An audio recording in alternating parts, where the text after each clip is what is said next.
Good morning, St. Paul's. Today is Tuesday, January 20th, and you are watching Wolf TV, bringing you the latest news, sports, entertainment, and everything in between. We are live, and we have a great show for you today.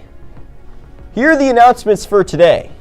There will be an outdoor track call-out meeting on Wednesday, January 21st at the beginning of lunch in Coach and Stacy's room, L210. Please attend even if you are currently in another sport. Tonight is faculty/staff appreciation game at the Gene. Come out and support our basketball Wolves. Congratulations to Rugby for their win over Hammond. If you're interested in playing rugby, it's not too late. Please go see Mr. Orpheus or Mr. Simpson. Now it's time for some happy birthdays.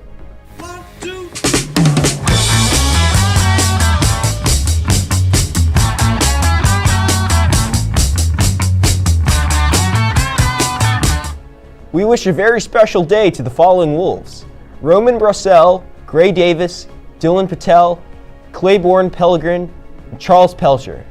Happy birthday, everyone. Here at Wolf TV, we wish you a great day and good fortune.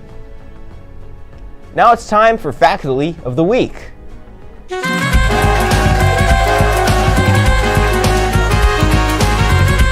Welcome to Fact of the Week, and say it with me. Spin that wheel!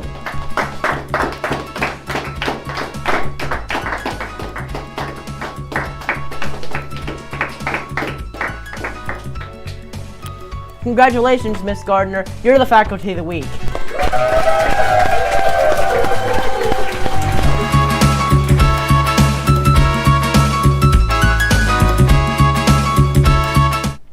Congrats on being the Faculty of the Week. Come to PJ's Coffee anytime this week and receive your free drink. PJ's is open during lunch in the library, and they have 5 different drinks: the Oreo Frozen, White Chocolate Frozen, Frozen Hot Chocolate, Iced Coffee, and the Brother Ken. Come get yourself a drink, and if anyone wants to help at PJ's, go talk with Mr. Mullet and set up a schedule with him. Now let's look at today's news. In early 2026, Donald Trump revived his long-standing interest in acquiring Greenland and intensified pressure on both Denmark and Greenland to consider the idea. According to multiple reports, he has argued that the United States needs Greenland and that anything less than that is unacceptable. He has framed the proposal as a national security priority, linking it to missile defense and warning that if the U.S. does not act, Russia or China could expand their influence in the Arctic. The United States continues to operate the airbase in northern Greenland, a key site for missile warning and Arctic monitoring. The U.S., Denmark, and Greenland also cooperate on scientific research, climate observation, and regional security.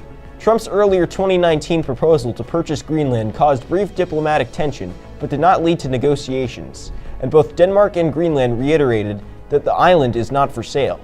In 2026, Trump has also announced plans to raise tariffs on countries that do not support what he calls his go-along plan, including potential increases on NATO members. He has suggested that if countries do not comply, force may be necessary.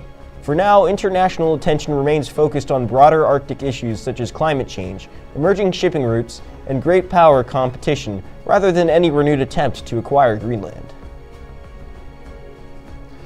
Flu activity across the United States has dipped for a second straight week, but health experts say the season is far from over. New data from the Centers of Disease Control and Prevention shows that fewer doctor visits and hospitalization tied to the flu, offering a small sign of relief after weeks of high activity.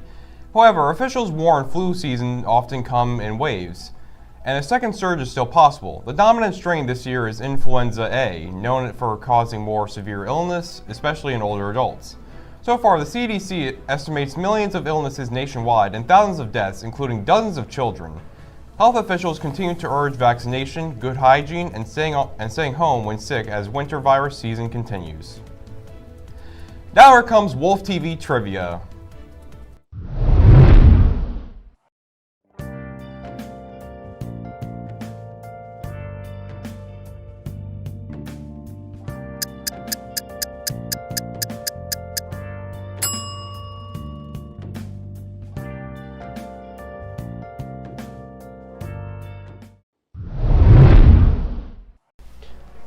Now let's look at today's sports news.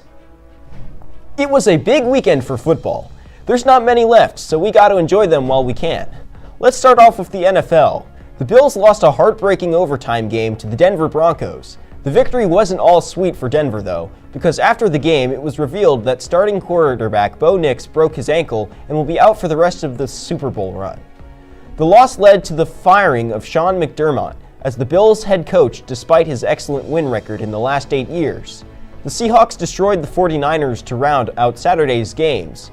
On Sunday, the Patriots beat the Texans, and then in a Sunday night classic, the Rams just barely beat out the Chicago Bears in overtime.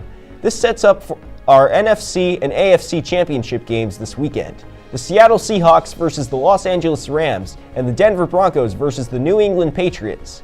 Of course, the college football championship was last night as well. Congratulations to the Indiana Hoosiers for winning the game in a tight contest. They finished the season 16-0. As college football moves deeper into the offseason, the transfer portal is once again taking center stage.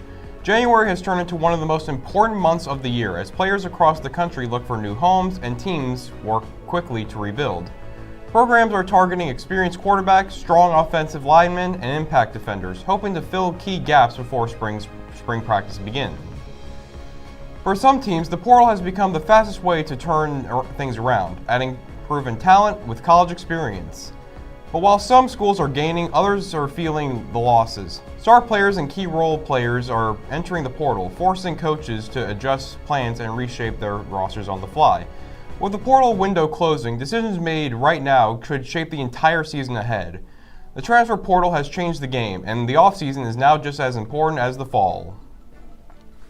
This summer, World Cup 2026 will be coming to the United States, with group stage games starting in June. World Cup games and summer days will be a combo like no other. Imagine chilling in the pool with your boys, and then you get to watch Messi score a banger free kick 10 minutes later. On June 12th, the USA will take on Paraguay in their first group stage game, and will have real potential to make it to the knockout rounds. USA is in Group D. This group consists of the USA, Paraguay, Australia, and the fourth spot is currently being decided. Even though there's a long shot of our team winning the World Cup, it's always fun to watch people represent our country doing the thing they love. Some games will come pretty close to home, with games being played in Houston, Dallas, and Atlanta. This will definitely bring some fun to our summer. I strongly recommend that you all watch it.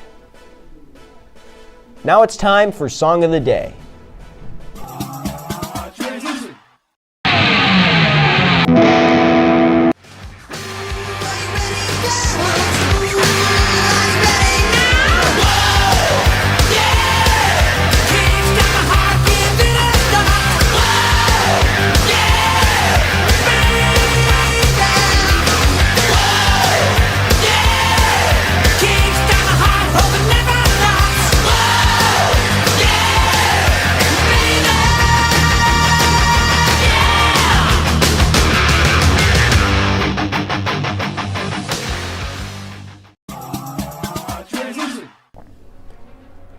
Now let's take a look at the world of entertainment and other things.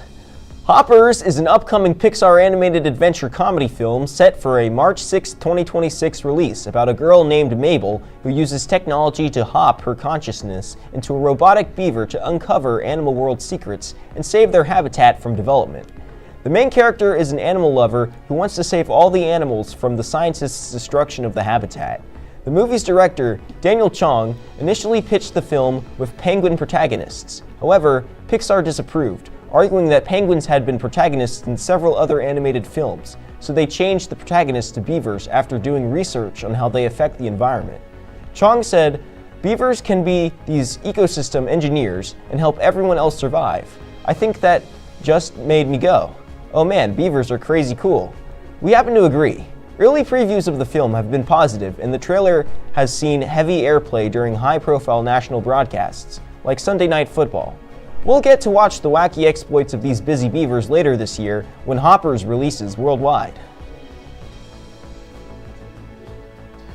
The Lord of the Rings: The Hunt for Gollum is a new film set between The Hobbit and Fellowship of the Ring, directed and starring Andy Serkis as Gollum.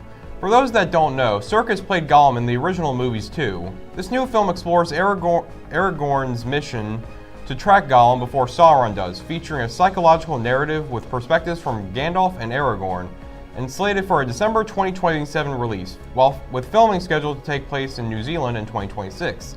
Since Amazon bought The Lord of the Rings, we have seen many new projects explore the world of Middle-earth. So far, most of them have been okay to good, so let's pray the directors don't mess up this movie and ruin the franchise. Now to close out the show, we introduce a new Wolf TV exclusive we like to call Bracket Racket. Check it out.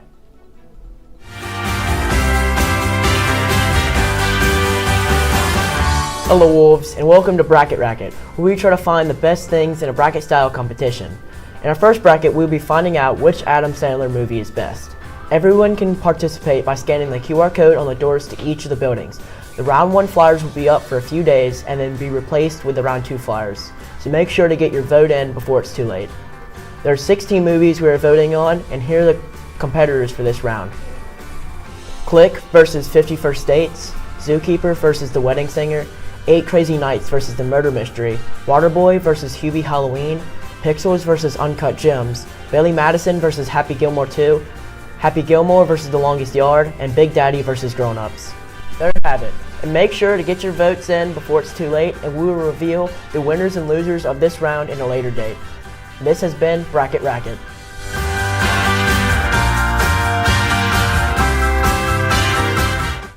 You can find the QR codes around campus. Be sure to vote for your favorites, and the winners will be revealed on Wolf TV in a few days. Your votes determine the winner, so as Captain Planet likes to say, the power is yours. Hey Ben. Yeah? Why'd the chicken cross the playground? I don't know. Why did it? To get to the other slide. That's our show for today, Wolves. Thank you for watching Wolf TV, and until next time, let's make it a great day.